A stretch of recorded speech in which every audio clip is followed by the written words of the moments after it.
Իսրայելն ու Իրանը գիշերը եւ օրվա ընթացքում շարունակել են փոխադարձ հարձակումները։ Իսրայելական ուժերը հարվածել են Թեհրանին, Թավրիզին, Բանդար Աբասին, Սպահանին եւ այլ բնակավայրերի։ Կան զոհեր եւ վիրավորներ, այդ թվում Կարմիր մահիկի աշխատակիցների շրջանում։ Իրանի պետական հեռուստաընկերության շենքի թիրախավորման հետևանքով աշխատակիցներ են զոհվել եւ վիրավորվել։ Իսրայելը հայտնել է Իսլամական Հանրապետության հրթիռային ենթակառուցվածքին, ռազմական օբյեկտներին հարվածելու մասին։ Ցահալի տվյալով սպանվել է Իրանի գլխավոր շտաբի նոր ղեկավարը, որն այդ պաշտոնում նշանակվել էր հունիսի 13-ին Իսրայելի կողմից գլխավոր շտաբի նախկին ղեկավար Մոհամմադ Բաղերիի սպանությունից հետո։ Թեհրանը դեռ չի հաստատել այս տեղեկությունը։ Իսրայելը թիրախավորել է նաև Իրանի միջուկային օբյեկտները, ատոմային էներգիայի միջազգային գործակալության տվյալով վնասվել են Նաթանզի ուրանի հարստացման գործարանի ստորգետնյա ցենտրիֆուգները, ինչպես նաև Սպահանի միջուկային օբյեկտը։ Ուրանի հարստացման Ֆորդոյի ստորգետնյա գործարանը չի տուժել, սակայն իսրայելական կողմը նախազգուշացնում է, որ կարող է թիրախավորել այդ կարևոր օբյեկտը։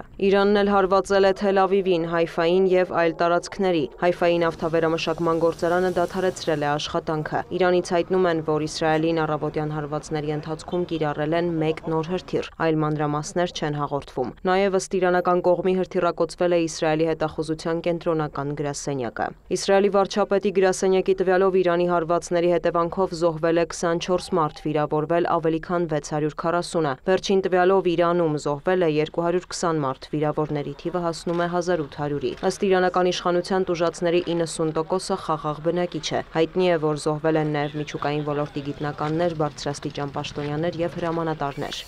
Կողմերը խոստանում են շարունակել ռազմական գործողությունները, հորդորում բնակիչներին թաքնվել անվտանգ վայրերում։ Այդ ֆոնին Դոնալդ Թրամփը կոչ է արել Թեհրանի բնակիչներին անհապաղ տարհանվել։ Իրանը պետք է ստորագրեր այն միջուկային գործարքը, որը ես նրանց ասել էի ստորագրել։ Ինչ ամոթ եւ մարդկային կյանքերի վատնում։ Պարզ ասած, Իրանը չի կարող միջուկային զենք ունենալ։ Ասել եմ դա եւ կասեմ։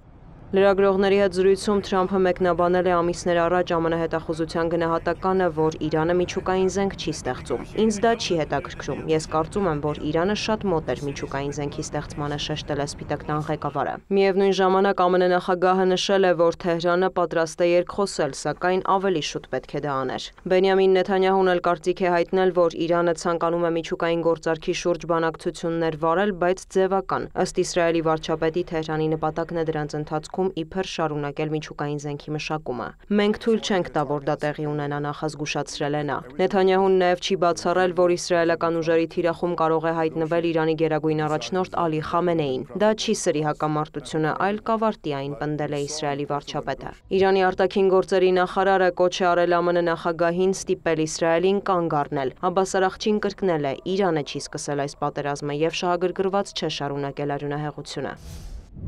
Սակայն մենք հպարտությամբ կպայքարենք մինչև վերջ պաշտպանելու մեր հողը, ժողովրդին արժանապատվությունը եւ մեր նվաճումները։ Իսրայելի հարձակումների նպատակն է խափանել Իրանի եւ Միացյալ Նահանգների միջև հնարավոր գործարքը։ Մենք շարժվում էինք այդ ուղղությամբ եւ ճիշտ ճանապարհի վրա էինք։ Իրաքի վարչապետի հետ հեռախոսազրույցում Արաղչին մտահոգություն է հայտնել, որ Իսրայելը ցանկանում է ընդլայնել հակամարտությունը, դրա մեջ ներքաշելով Պարսից ծոցը եւ այլ երկրների։ Թեհրանը դեմ է դրան, շեշտել է արտգործնախարարը։ Իսրայել-Իրան էսկալացիան եղել է Կանադայում կայացած G7-ի հանդիպման օրակարգում, որին մասնակցել է նաեւ Դոնալդ Թրամփը։ 7-ի խմբի ղեկավարները համատեղ հայտարարությամբ կարևորել են Մերձավոր Արևելքում խաղաղությունը, քաղաքացիական բնակչության պաշտպանությունը։ Միևնույն ժամանակ աջակցություն են հայտնել Իսրայելի անվտանգությանը եւ ինքնապաշտպանվելու իրավունքին։